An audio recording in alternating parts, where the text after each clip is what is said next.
So Jason Alacrity, welcome to the show.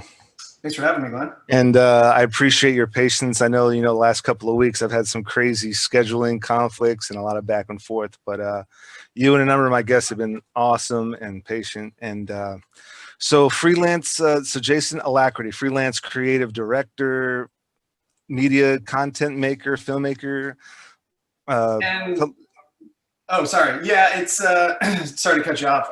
No, it's fine. Because it gets a little messy. Yeah, it's creative director, music video director, and musician as well. So that's the other kind of. What kind of music? Like electro, industrial, synth pop type music. Hey, man. Yeah. So Jason, tell me a little bit more about yourself, what you do, what you've been up to. So you mentioned like music and directing and.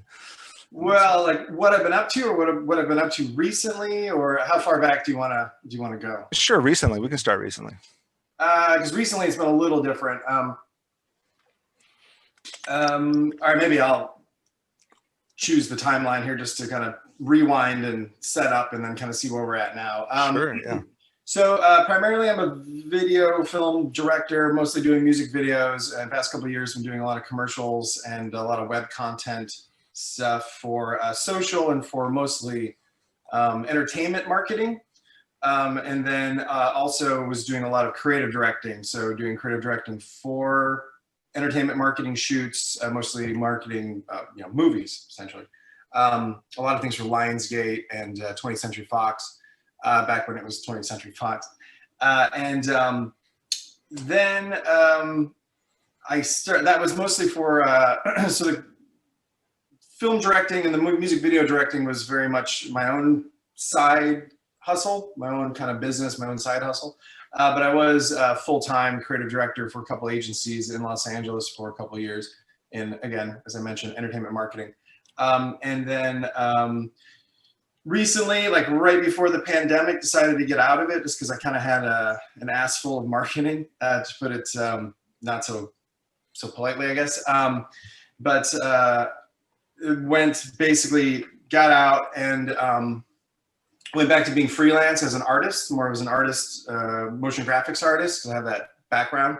Right when I started to do that, then the world ended, kind of. Right. So that ended up being a good idea. I mean, it was completely by accident. It was mostly, I just had it, again, I'm not going to turn this podcast into talking shit about advertising, but I just personally had enough of it. And it was just by sheer coincidence that by the time I was like, you know what, I'm stepping out, I'm just going to kind of go back and kind of be an artist again, and kind of reevaluate some things. And I had a couple other projects kind of in play as well that I wrote, that I was hopefully going to direct some features, that also I was kind of going to focus on a little bit more. And then everything changed. And then the features went away, or hopefully they just went on pause, but who knows in this business. But at the same time that happened, that would be on the bad side of it for me. The good side of it for me was that then, because nobody was shooting anything, and the marketing kind of side of things is in really bad shape right now, but motion graphics and animation and these kind of things has ended up being really good for me. So, whereas again, I think we talked about it a little bit off the air. It's like, it's really unfortunate that, obviously, I mean, that's an understatement, unfortunate, but it seems like everybody's either too busy right now or not doing anything at all. Unfortunately, not doing anything at all. It's really horrible. What a lot of people are going through right now. I unfortunately find myself on the other side of that, of being now too busy, because whereas even though people weren't shooting anymore, everybody was now wanting to do everything in the box. So everybody was like editing their commercials and their advertising or their virtual conventions and things of that nature. Now it's all being done in the box, which I was lucky enough to kind of have that as a skill set to fall back on, I guess. Yeah. And like you said, I've been blessed to where I had, about 5 or 6 years of live stream, technical skill to fall back on, and some graphics, some maybe just slightly above basic Photoshop and After Effects skills and Final Cut skills that I was able to, put some, simple graphics on a podcast or through, these virtual conferences, like you said. And that's pretty much what it's mostly been. It's just this podcast or a lot of virtual corporate industrial conferences, all through, using basically Zoom as the camera, and or the multi-camera setup is basically Zoom. Yeah. Run through that streaming platform. A lot of, like you said, in the box produced graphics, transparencies, logos, some motion stuff. Yeah. Yeah. So, well, yeah, I mean, like you said, for some of us, we were lucky enough, blessed enough to have a number of certain fallbacks. And I've said with numerous previous guests on the show that, like a lot of actors will say, like, if you have a fallback, you're going to fall back on it. A lot of actors that want to be actors have a realtor fallback or a car salesman fallback, banker, or whatever, financial consultant, whatever the case may be. Not that there's anything wrong with those, areas of expertise, but if you have a fallback, you're going to end up falling back. And I always said, listen, if I'm going to have a fallback, it's going to stay within the realm of audio and video, film, TV, some sort of graphic media, entertainment, edutainment, whatever the case. And so a number of fallbacks that I've chosen, I still remained in a position where I was somewhat creative, somewhat still learning, and able to take, some stuff that I learned from really boring technical, medical, financial, government conferences that, most people might find god awful boring, but I was able to figure out, okay, this is kind of cool that we did here. I can put that into a podcast, or I can put that into like some other sort of thing that I might produce, and it might come out really cool and that sort of thing. Yeah. Yeah, I've also often thought that maybe my directing career suffered quite a bit because of having the motion graphics side of things to fall back on, because I kind of flip-flop between the two a lot, as needed, as necessary. But at the same time, maybe it has suffered a bit, but then at the same time, the past year I wouldn't have worked if I was literally just directing. So so maybe it isn't such a bad thing. So who knows how this stuff all kind of shakes out. So I'm of the firm believer, just to kind of, I like to stay busy, so I like to always kind of keep after it no matter what it is. So idle hands make work for the devil, I guess. Or idle hands just don't fill up the bank account. Yeah, that's true. And pay the pickle man. Yeah. You got to pay the rent, keep the lights on. Yeah. Feed the kids, that sort of thing. So idle hands won't do that either. So yeah, absolutely. You're absolutely right. Has there been anything you've been binge watching? It's October. So I mean, we're already into, probably 10 days of horror movies or something like that. But I know I've been, doing my best to, binge watch some horror stuff that I've, all the classics that I've already seen. But has there been anything that you've been binge watching for inspiration, for learning, just to escape? No, it was, so at the beginning of the pandemic, I just found it kind of difficult to kind of watch. I would try to watch older, so I'm a huge fan of Always Sunny in Philadelphia. So I would just go through and I would just watch all the seasons, and then when they were done, oftentimes I would just go back and start at the beginning again, or at least at season 2, because that's when Danny DeVito shows up. So that's kind of my comfort food at night. I don't find myself watching too much TV. I'm not really the most up to date on kind of what all the cool kids are watching these days. I definitely find myself more in kind of the Wayback Machine when I'm watching stuff. But anyhow, when I was starting to kind of watch Always Sunny again at the beginning of the pandemic, just it was really good to kind of let off some steam and everything. But then I just found myself having trouble with it, because it was kind of tough watching people in crowds and watching, it's kind of, it was tough kind of, joke.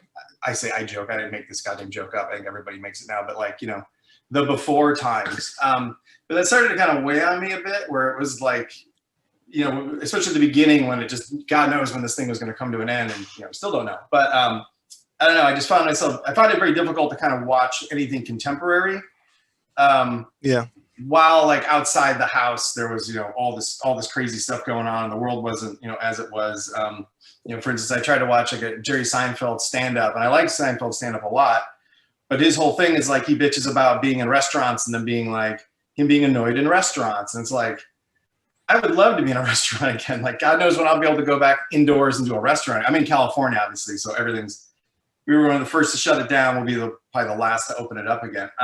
So anyhow, I'm kind of rambling on, but so I find myself kind of taking time off from anything kind of contemporary. So I would just kind of go back and watch a lot of older things where it was a little bit more kind of out of context, and everybody's dead anyhow, so it doesn't matter. Yeah. But kind of meeting halfway. One of my other things that I like watching a lot that's for comfort food that I did revisit during the pandemic, which I did found gave me a lot of comfort and just was, I just love it, is Dark Place. You heard of Dark Place? No. Mm-mm. It's a TV show it's a British TV show made in the mid-90s that stars Richard Ayoade and Matthew Holness. I might be pronouncing the names wrong. Richard Ayoade is best known from the IT Crowd. Okay. The IT Crowd. He's one of the IT nerds. Anyhow, Matt Berry's in the show, who's big on What We Do in the Shadows now. Like, anyhow, it's like this kind of all-star cast. Some of the guys from the Mighty Boosh are in it.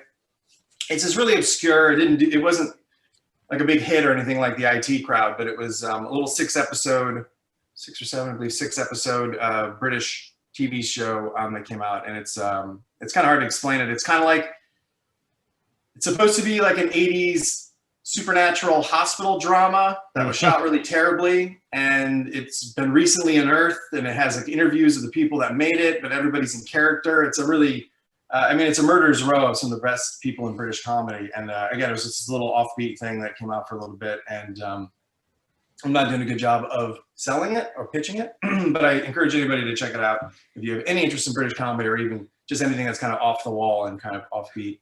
And Yeah, I forgot his name in IT Crowd, but he's got like the big fro, That's right? Richard Ayoade. And the glasses, yeah. And the IT Crowd. Yeah. I must have watched that 3 or 4 times over. I had to watch, especially the court scene at the very end when that guy's character had a complete meltdown in court. It was one of the greatest scenes in that entire show.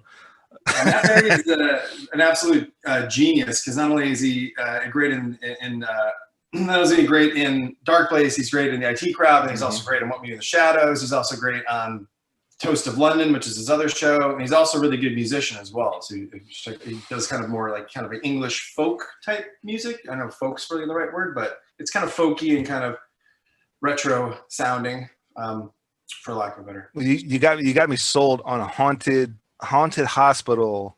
Yeah. A haunted hospital in the 80s. Yeah. I'm a big 80s nerd. I mean, I was born in 80s, so I think the tricky part, I think, with guys my age is that we were huge fans of 80s stuff, even though we didn't see it on TV until the 90s. We probably didn't see, those big action movies and horror movies from the 80s, probably until like 89 to 91, when they were finally played back on TV, like Saturday afternoons. But still, I'm a big 80s nerd, love all the 80s stuff. And then stuff that takes place in the 80s. And so, yeah, definitely will check out Dark Place. But, and also It's Always Sunny in Philadelphia. My wife cannot get into it. These guys are such pieces of crap. Oh, they're terrible. They're the worst. Showing somebody a clip out of context because I thought it was fun, relevant to a conversation we were having, and I showed this girl this clip of something that Dennis was doing, the really piece of shit sociopath womanizer, and I was like halfway through the clip, and I won't get into the clip specifics, but for anybody that knows the show, I realized that there wasn't enough of a context for her, and I was showing her this clip of this really horrible person doing these really horrible things, and I was finding it really funny, but only because in context, the guy's such a piece of crap, and it was a little awkward, but it ended up being okay. But yeah, out of context, everybody's so horrible that if you just jump in and just look at just the pieces of it individually, you're just like, wow, why is this show on television? These are people are all. Yeah, I mean, we the whole pandemic, we've been cycling over and over through Curb Your Enthusiasm, Seinfeld, Office, where it's the same situations that they get themselves into with It's Always Sunny, but truly deep down, all these other shows, the characters they always had good intentions. I don't think I don't think Mac or Dennis or Charlie have good intentions at all. They're so selfish and like, yeah, it's kind of it's almost like its most pure, its motivations at their most purest form. It's like they're basically all just children, and children that don't have any guidance, or the only reason we have a society and everybody's polite, one would argue, I'm not an expert, obviously, who the fuck am I? I'm just a filmmaker guy. But one would argue that the reason why we have these things like a polite society is because all of those selfish impulses are, should be kind of taught out of you or parented out of you and your kids, but left to your own devices, yeah, like why share anything with anybody else? Why not just go for what I want, Exactly. And yeah, obviously the world wouldn't function too well. We wouldn't have society if everybody just behaved that way, but yeah. If I was trying to sell It's Always Sunny in Philadelphia to somebody, I would have showed them when you met, like you mentioned, when Danny DeVito showed up. I think it was the Christmas special where he was trapped in the couch. Yeah. And to me, that sold the show. Like I'd watch it and I was like, okay, these guys are kind of scumbags. They're getting themselves into like shenanigans or whatever. But just like The Office, you just see the situation spiral out of control. And that Christmas special, I think, was the ultimate of shit getting out of hand until he's like, but of all people, little old Danny DeVito, butt booty naked, crawling out of a couch. And he's got like the body of a grown, like a big baby. and like even my mom cannot stand the show, and she's obviously my mom's probably in her 70s, almost in her 70s now, but seeing like Danny DeVito's tush, sweaty, drenched with sweat, running across a Christmas party, it's like it's one of those hilarious all-time moments of and it's way early in the season too, so it's not much of a spoiler, but that sold it for me. Was such a ridiculous situation getting spun even further out of control. But yeah, I mean, there's, like I've said before with numerous guests on here, there's so much to watch. But are you a big horror buff? Yeah, I go through every year. I go through watching all the old classic horror movies all over again. I don't know if you can see my shelf back there, but that's all just basically collections of old vintage horror movie toys. Creature in the Black Lagoon's probably the favorite. Frankenstein, Dracula, like all the old Universal stuff. Oh, the classic Universal stuff. Yeah, classic Universal stuff. Okay, yeah. For me, it's always going to be like Freddy or Jason. Wasn't much of a Mike Myers because he's scary and all, but there's not much personality. I think Jason, oddly enough, has more personality than Mike Myers to an extent. And then, but then Freddy obviously is just over the top. But so what's next on the agenda for Jason Alacrity? Next on the agenda, next set of goals, say 6 months to a year from now. Well, hopefully get this film project back up and running once everything once we kind of find what that new, what the way moving forward is in terms of like production and everything. Because this town, at least, I don't know how it is where you were, but this, Hollywood, at least, when everything went into shutdown, nobody could film, nobody knew when we could film again, but everybody was consuming all this media. So everybody was kind of running through all of this content. Obviously there was a content boom, not in terms of production, but in terms of consumption during the pandemic, because you had a captive audience of, millions of people that couldn't leave the house. So everybody was making deals. Everybody was basically trying to figure out, everybody's queuing up all these projects, not knowing when production would kick in again. So looks like production's slowly starting to kick in again in LA with a bunch of restrictions and so on. So hopefully once everything kind of settles a little bit, I can get my project back up and running, but we shall see, because oftentimes with these kind of projects, people's attention spans get kind of short, so it might be on to the next thing, but we'll take it back out again and get it back up on its feet and see if we can get it up and going again. And in terms of things that I can control directly, I'm releasing a new album I wanted to get it out by the end of the year, but I don't know if that'll happen. So maybe in the beginning of next year, and a couple of music videos to go along with that. And then I'm also working on I created a comic a year or so ago called Vesna. You can find it online. It looks I've got it right here, just so happens. But basically, it's this 60-page black and white kind of motion comic graphic novel, and I created it. I've been trying to get it published, and I've been distracted a little bit, but I'm trying to get it published, and was going to self-publish it, but then last minute I was like, you know what? Instead, I'm just going to make a motion comic of it. So one of the things that I do a lot, for instance, for the Alita, the Alita Battle Angel movie that came out last year with James Cameron. So I did the motion comics that are on the DVD. So if you buy the DVD, there's 3 motion comics that can I share my screen? Yep. Is that allowed? You should, yeah, absolutely. You should be able to. So let me bring up my. See, I've never used Zoom before, so bear with me. It's all right. It's all right. Share screen. Ah, there it is.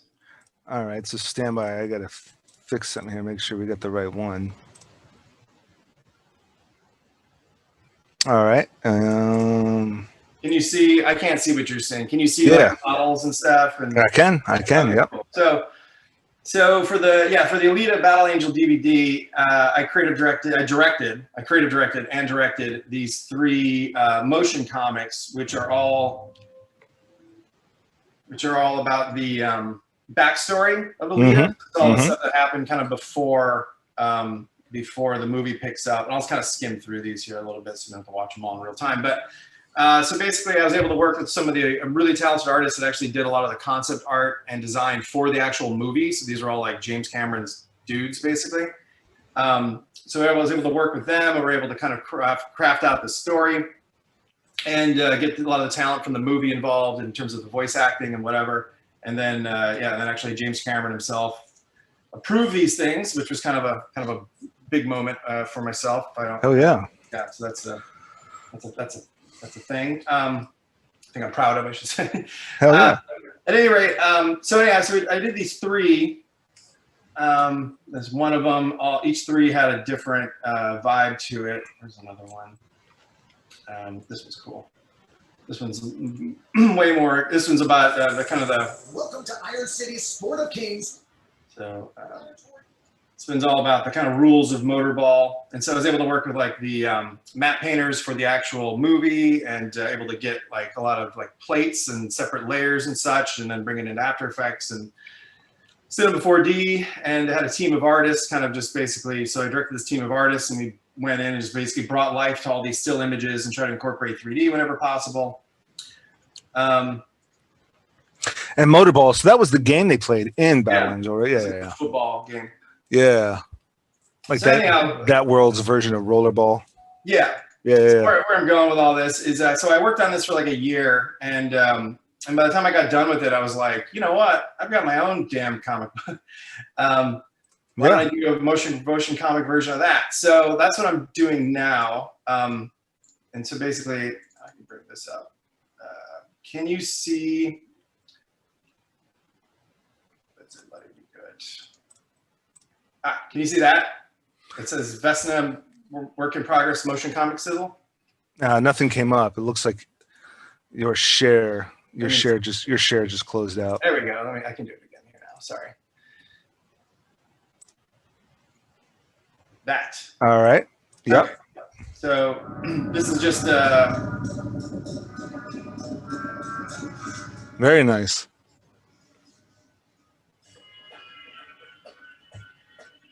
So this is just a sizzle reel of basically taking the art from my comic, and so basically these are all just kind of, this is in no narrative order or anything like that. These are just kind of just different proof of concept shots, basically taking the same idea. So basically taking all the flat art that I had in my comic and then breaking it out into layers, and then using 3D projection whenever possible. And using a couple other artists as well to kind of help me with some of the bigger shots. So like kind of at the end here, I'll skim through this a bit. That shot's cool. You guys see that shot? That's very awesome. Oh, where's the? So. It's gorgeous, man. Thanks. Yeah, so Megan Hutchinson's the artist that did she drew it all out, so I don't want to give the impression that I did this artwork. I'm responsible for creating the characters, writing it, concepting it, designing the characters, and in this case, animating it and pulling it all together. And but she did all the hard artwork in the book.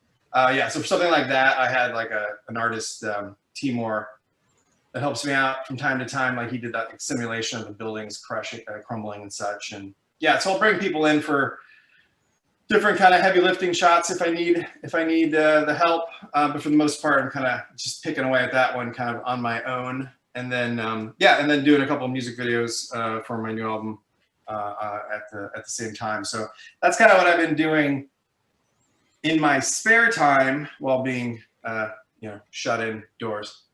Yeah, man. So what do you? So you kind of struck a nerve with me. So what are you using to? Is that After Effects or is that a more specific specialized? No, for that stuff, yeah. So I primarily work in After Effects, Cinema 4D, Photoshop. That's how most of these things are created. I edit in Premiere. If I have to do high-end, if I have to do some visual effects compositing, I'll use Nuke, but that's I don't use it too often. I'd like to use it more. I'll do like one job a year in Nuke, and it's always like, fuck, I got to learn Nuke again, and then I have to learn it, and then I do it, and it's awesome. I'm like, God, I love this program. I wish you could use it more. And then I don't use it again for a year, and then it comes up again. I'm like, fuck, I got to learn Nuke again. So I wish I was in it every day, whereas After Effects, I'm kind of in it every day, which is good because it keeps those skills sharp. Yeah. Yeah, no. So, I mean, it's funny that you brought up a motion comic. So even before the pandemic, I want to say like probably a year before we quarantined in March, I was trying to figure out ways of like ultra low budget productions of certain things and this, that, and the other thing. We have a bunch of ideas, outlines, scripts and things of that nature. And it all started with, I started getting a lot of acting work on those ID crime shows, Evil Twins, Evil Kin, Copycat Killers, all those crime reenactment shows that are on ID.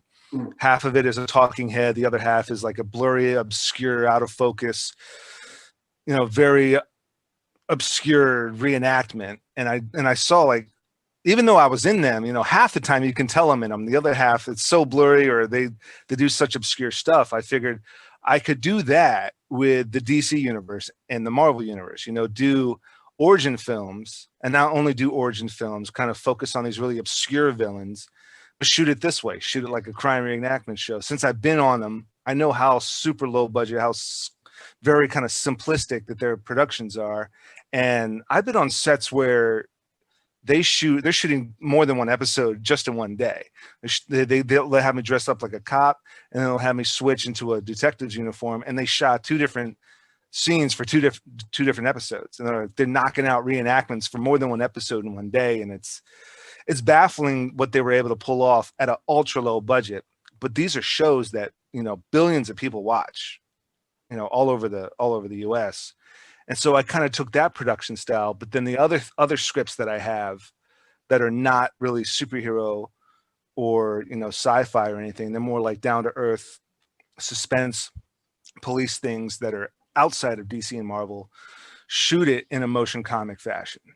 And so kind of flip, like the comic book superhero stuff into more of a docudrama series, and then the non-superhero stuff into a motion comic book animated type of way. And it was like kind of flipping the mediums per subject. So that's awesome. Yeah, like basically After Effects. I guess I got to learn After Effects a little bit more in depth.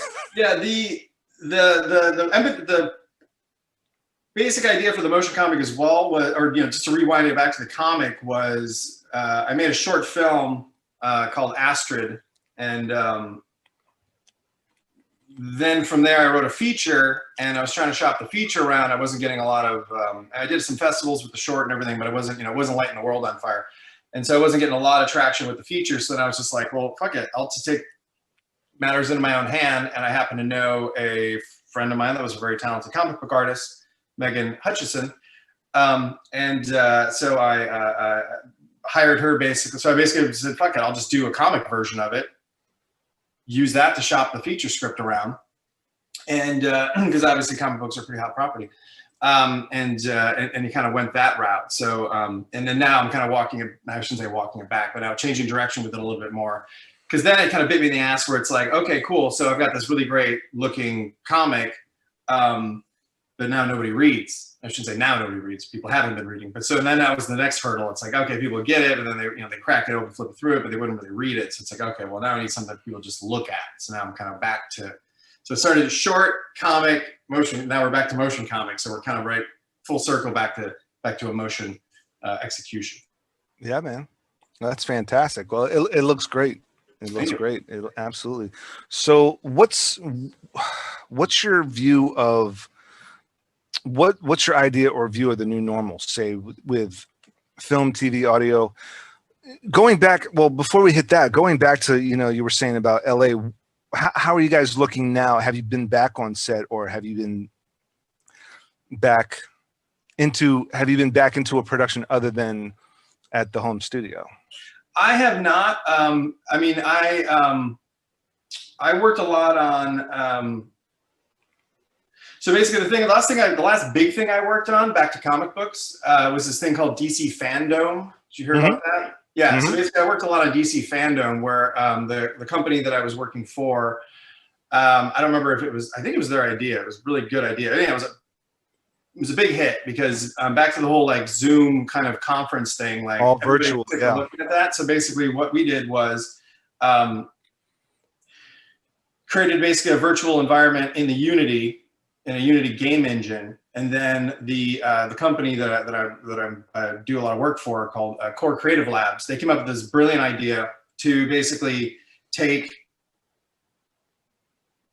make a kit that consists of a light kit, a green screen, cameras, basically then ship them out all over the world to everybody from Will Arnett in Los Angeles to Aisha Tyler, who I think was somewhere on the East Coast, to the director of the Batman. I mean, basically everybody that's involved in all of DC's products, be they games, be they movies, people in Quebec, people in South Africa. I mean, they went all over the world. I think they went to like 30 people.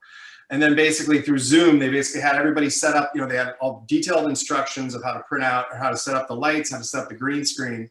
And then through Zoom went in and directed everybody in terms of, to scripts, like talking back and forth. So so it was like, again, Aisha Tyler was the host, and it was her talking to, who's the director of the Batman?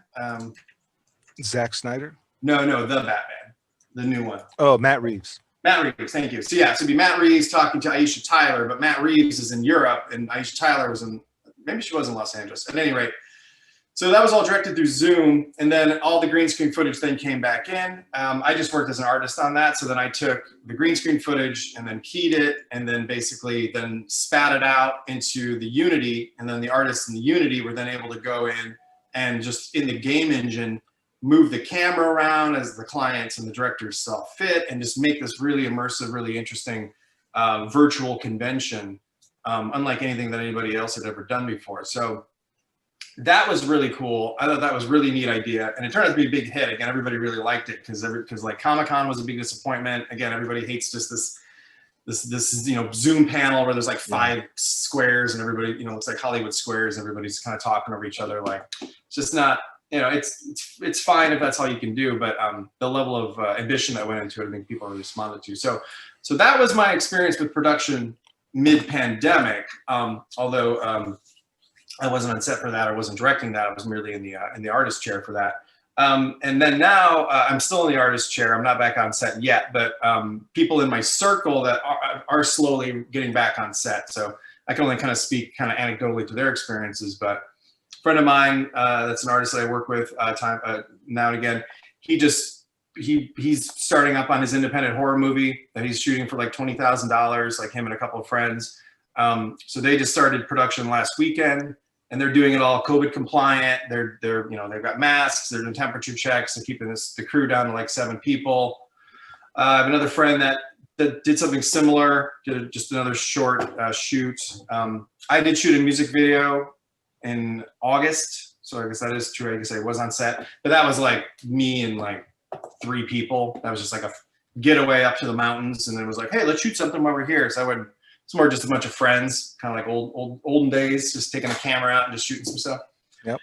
But then my DP that shoots all my my cinematographer that shoots all my stuff for me, he just got booked on a TV job, so he's actually in. I'm only laughing because he was very much he was very cautious when the pandemic started, and then now, you know, like wouldn't see anybody, social distancing, the whole thing. Mm-hmm.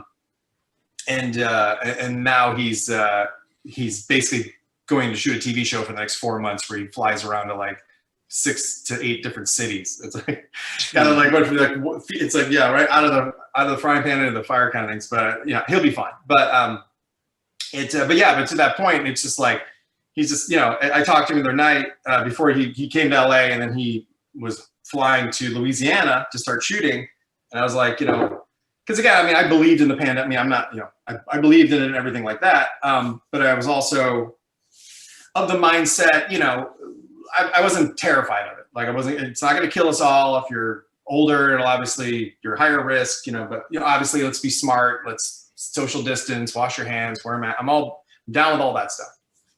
He was maybe more on the scared side of things, I thought. So I asked him, like, well, how, you know, how's the leap? Because, you know, he went from being like super terrified to now, like, you're jumping on an airplane, you're flying around for the next 4 months. Like, you're going from like isolation to high risk. So, like, you know, what changed? And he was just like, gotta work. Yeah. I like that. He's just like rolling up his sleeves. He's going after it. Yeah. I mean, for a while. It's a different thing now. Oh, sorry. Well, no, you go ahead. Go ahead. Oh, just that. And it's also a slightly different situation now. It's like at the beginning of the pandemic, yeah, we all were going to die. And now it's like, I mean, a lot of people have died and a lot of more people will die, not diminishing that at all. But just in terms of like, it's very serious, very terrible. At the same time, it's not completely out of your control. Like you can control your life. You can wash your hands. You can socially distance. You can, you know, it's not some boogeyman that's just gonna come and fucking grab us all by the throat and take us all out, you know, into the woods and kill us. It's there's things you can do to mitigate your risk. Let's just say. Yeah, I agree. Yeah, I got certified as a compliance officer, COVID compliance officer, a couple of months ago, and I had to put some stipulations on myself. You know, me and the wife, we you know, February 29th, we brought home a baby boy. Oh, so, thank you. And that's just been like pretty much first and foremost is all these stipulations. I got to make sure I keep them safe and keep them healthy. And so I've pretty much written off acting and crew work, except for being a COVID compliance officer, but then I won't fly for any reason. So it had to be something I would drive to. And other than that, I've been doing really well with the live streaming and the remote work and working from, you know, this studio that I'm in right now. And I've been doing really well doing that. So just, you know, keep those skill sets kind of sharp so I can keep that going, because this is going to be kind of the new normal anyway. A hybrid normal is that this semi-virtual, semi-in-person, people are going to start thinking all sorts of outside the box mixtures of hybrid this, hybrid that, maybe more animation, a whole lot of Unreal Engine, and you mentioned another gaming engine for fandom. Unity. Yeah. Yeah, it's basically just like Unreal. Yeah. And so, I mean, all these different gaming engines and animation cinematic engines, and, you know, creating something out of nothing, really. I mean, people at the end, in a year or two, people are going to start looking at budgets and saying, listen, we got just as much done content wise, idea wise, interactiveness wise, but for a tenth of the budget. So of course we want to get back to the convention centers and get back on location and, you know, blowing stuff up and practical effects and fight scenes and all that stuff. And, you know, there's something about a Jackie Chan fight scene that just feels more real and intense than a video game fight scene, you know? So there's always going to be that nostalgic want for the old normal stuff, but there's also going to be this hybrid because producers just can't ignore the profit over expenditures over the last year. I mean, eventually it'll be over the last 2 years, over the last 3 years, this hybrid budget was way better. You know, I don't know. I don't know if I'm making sense, but it's just, I think they're just going to look at this furthering this whole hybrid of virtual CGI animated versus on location.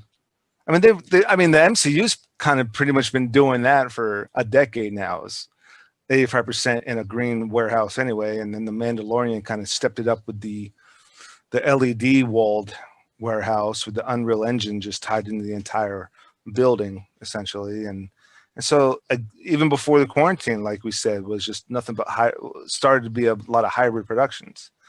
But yeah, well, I don't know. We kind of touched upon it, obviously, but what's your view of the new normal? I don't like that term, new normal. Right. Because I think that that implies that this is just the way it's going to be from here on out. And there's nothing really normal about this, I don't think. You know, we're social creatures, so that's what's normal to me. Like this whole idea of like staying in our house and living in fear and all that kind of stuff. And again, I'm not saying living in fear, like, again, definitely believe this is going on. It's very serious. That's not me saying that, me trying to mitigate this. I should say, not but, you know, I believe that we just have to ride it out and be safe and take the precautions and don't be stupid and don't spread it and all that kind of stuff. And obviously, like, you know, we can't go back to concerts till it's safe and everything like that, as much as I would like to, you know, as much as I'd like to obviously snap my fingers and everything go back to normal. Yeah, I think it's just going to be a slow going road. And then, you know, I don't have a whole lot of faith in vaccines to kind of like sweep in and magically cure all this stuff. But I think, you know, the treatments are there. Like I just had some family members go through all this, you know, that went through it. I had COVID. My stepmom almost died from it, like literally a week ago. So I do know it's very much real. At the same time, you know, they gave her some treatments and it saved her life. And I think that's the stuff that's going to get a lot better really fast. And then, you know, hopefully in a year or so, this will just be kind of like we'll just get used to it and it'll, you know, we'll go back to what we knew as being normal. And obviously I think the masks are here to stay, you know, which is funny because I travel a lot, or I used to travel a lot. I used to go to Japan a lot, and people have been wearing, I don't know if you've ever been to Japan, but people are wearing masks. I went like I went 4 years ago, first time, and I was like, wow, everybody's wearing masks here. And my friends were like, oh yeah, you know, if you're feeling sick or you're coming down with something, you put a mask on and whatever. And I was like, oh, okay, that's interesting. Yeah, so then it was funny when we were here and, you know, everybody, you know, and the information coming out of the government was like, oh, you don't need masks. I'm like, really? We don't need masks? People in Japan are wearing masks when they get sick. Like they've been doing that for decades. And I remember seeing, you know, like something simple, like, you know, whatever the news was. But I always remember like those, you know, it was shortly after 9/11, there were other terrorist attacks in China. I think it was China, Japan, England, France, within a span of 2 or 3 years. But when they showed all these other different foreign countries, everybody was wearing masks. Yeah. And whether it was because of that smoke or that smog, they wear masks because of smog. They wear masks because they thought there was going to be an anthrax outbreak, or they were wearing masks because of that SARS. Oh, that's what it was. It was also there was a SARS. When 9/11 happened, there was a SARS outbreak. Mhm. I remember that was what was dominating the news. It was like, oh shit, the SARS is going to come kill us all. And then the towers fell, and there was like, oh, okay, now we have something else to bring. And then the SARS thing kind of went away. Yeah. At least in the States, and in Asia, they were still very much on the front of their news. Obviously, they're dealing with it. But yeah, and I remember, what was it? The bird flu, the SARS, the N1H1, like all those different coverages. You saw all these different foreign countries and people walking around with masks on, like it was, and it looked to me like it was post-apocalyptic, but it wasn't. It was just their normal, necessary, common custom to do that. Even Yeah. and then you painted it even more clearly that, you know, it's just their custom. If you're feeling sick, you feel like you're coming down with something, you wear it. yeah. And you know, that's like uncommon here. You get the sniffles and people are like, you know, coughing in each other's faces over here, you know, like the last 30 years that I can remember. Like, why are you in my face, dude? I can tell you got a cold, like back up, you know? Yeah, so I think moving forward, this is nothing profound. I think this is what a lot of people believe, at least. But it's, yeah, I think everybody's on the same page of wanting to get past this bullshit. and do so, obviously in the safest, most responsible way possible. Yeah. The good things that'll come from it are, yeah, maybe people, wash their hands more for God's sake and everything. But, it's even like at the beginning of this thing, Fauci was saying, I don't think people are, and I'm going to misquote him, so I guess I should say that in advance, but there was something that was said to the effect of like, I don't think we're going to shake hands anymore. And I always thought that was kind of like a little depressing. I was like, God, I like shaking hands. Like, that's just like a good, like I like just shaking a person's hand, like good, nice to meet you, job well done, whatever it is, it's a good old handshake. And I was kind of lamenting like, oh, that's kind of a sad kind of testament that that'll go away. Snatch cut to like a week ago, I was talking to somebody I hadn't seen him in a while, a guy I worked with. He was doing well and whatever, and we were saying goodbye. I was like, hey, good to see you. And like, I didn't even think about it, but just instinctively I went for a handshake, and instinctively he just went right for it as well. And it felt good. It felt really good to be like, wow, like, handshakes. I wasn't thinking through, but it was just like a little thing, right? It was like a little piece of kind of normalcy of before. And I washed my hands after, but still, that's the thing. It's like, oh, handshakes should go away. Why should handshakes go away? Just wash your hands more. Like, yeah, okay, don't ever shake another person's hand ever if you're never going to wash your hands ever. You know what I mean? Like, okay, that's a good idea. But if you're washing your hands, like, yeah. Anyhow. I don't think that's going to be a new normal. I think we're going to go back to hugging, kissing, handshaking. I don't think that's going to be a new normal, but I think, for us, yeah, you raise a good point. Like, you don't like that phrase new normal. What is a new normal? I mean, 10 years ago is DVDs, and now, and the new normal now is, the new normal a year ago was just live streaming only. Like, who's even got DVDs or Blu-rays? Yeah. Who does that? My mom still gets DVDs sent to her from Netflix. I mean, I didn't even know they still did that. I thought Netflix was just streaming now, but she still gets the hard copies sent to her from Netflix. And well, I think what I'm pushing back on a little bit is what you're talking about there, I think, is progress. And I think like when I hear the word new normal, it's a little bit of a trigger for me, like lack of a better term, because that means like, when I hear that, I think like, well, we're just all locked in our houses for the rest of our lives and like wearing masks and like, having to, it's like all like post-apocalyptic, like kind of life. And that's where I'm kind of like, whoa, like that's what that term kind of means to me, where it's like, but yeah, I guess to look at it positively, we're gonna look at it from the progress. If that word means progress, if that term new normal means progress, which maybe that's my problem. Yeah, maybe that's my problem of how I'm looking at it. Yeah. So changing my view to look at it more positively as progress. Yeah, so to that point, yeah, then yeah, washing their hands, people washing their hands more often. People, maybe also people taking things, the other good thing that come out of this year, one of the few things come out of this year is, and this is an obvious statement as well. Like, I feel like I'm just throwing out a bunch of obvious statements, but helping people really appreciate what they have. That's whether your family, your health. Again, I almost lost 2 family members this year from COVID, so it was like, holy shit. So I really appreciate help me reflect on like, let's put it this way: Christmas this year, I think, is going to be a lot better than Christmas has been for a long time for me. Because I'm not a big religious person, I don't have kids, so I don't get swept away in the Christmas spirit per se. But this year's Christmas is going to feel really good compared to the past couple of years, where the past couple of years it's just kind of been like another date on the calendar. Like, oh God, I gotta go fly to, I gotta go fly to Iowa for Christmas. What a pain in the ass. Now this year it's going to be like, holy shit! Like, I get to go see my family members that are alive and well and are getting through this thing, and helping help reflect on the positive things in life. And then also, to the point of progress or whatever, the fact that, and this is, again, and everybody's talking about this, but the whole the whole Zooming thing, the whole working remotely thing has been really good for a lot of people. I like it. I mean, through the pandemic, through the thick of it, the peak of it, I was here in this studio. I mean, this is where I was doing everything for 5 months. And now I'm actually back on site. So now I'm actually at physical locations again. But yeah, there was a good 5 months where I just worked every day from here, and then just did, 2-day check-ins. And there's still some clients I work for that are still completely remote. And and I'm down with it. I like it a lot. So, so that will free me up, eventually maybe to be able to, move someplace besides LA, possibly one day. Oh yeah. Oh yeah. I mean, yeah, I agree.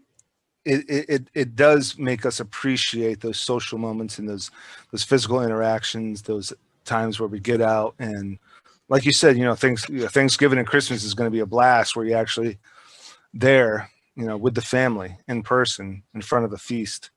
But I think this is a wake-up call. I think it's a huge wake-up call about how complacent we can be and how neglectful we are of other people's, personal space. Or, if we're sick, we just walk around around everybody and sneezing and coughing and not concerned about getting them sick, or I don't know, like looking out for taking care of ourselves health wise, just in general. And, this was a huge wake up call about how we were interacting and how, I don't know. Just, I think it's definitely a health wake up call and a social interaction wake up call. But also maybe a wake up call for, we mentioned it before, like I said, I was blessed. I had some sort of hindsight to build a basement studio with microphones and live streaming tech and monitors and because I wanted to experiment with the podcast. But the podcast got me a lot of corporate gigs live streaming their virtual conferences, which then taught me even more to better a podcast, which taught me even more to better these virtual conferences for clients, which got me to network more and that sort of thing and got me. But at some point in life, I had this hindsight and this drive to prepare, and it's not like it wasn't necessarily doomsday prepping, but it was just the idea to kind of prepare. I knew the girlfriend would want to get married, and then eventually I knew my wife wanted to have kids, and so at some point I wanted to be able to work at least 50% of the time, work from home, so I could be hands-on and right there with the wife and kids, not be away from home for months at a time and miss a whole bunch of stuff with the wife and kid, but be working from home a lot, writing or editing or remote working or some sort of thing, working on my stuff as opposed to constantly at the office or at a conference for other folks.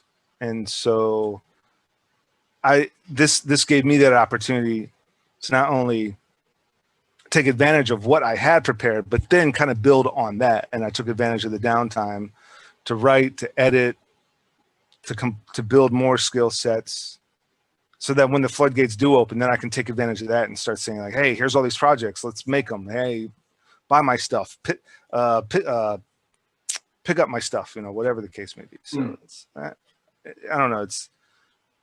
It's a fine balance of some sort of hindsight, preparedness, and then also seeking out an opportunity, even though it doesn't seem like an opportunity. But I don't know.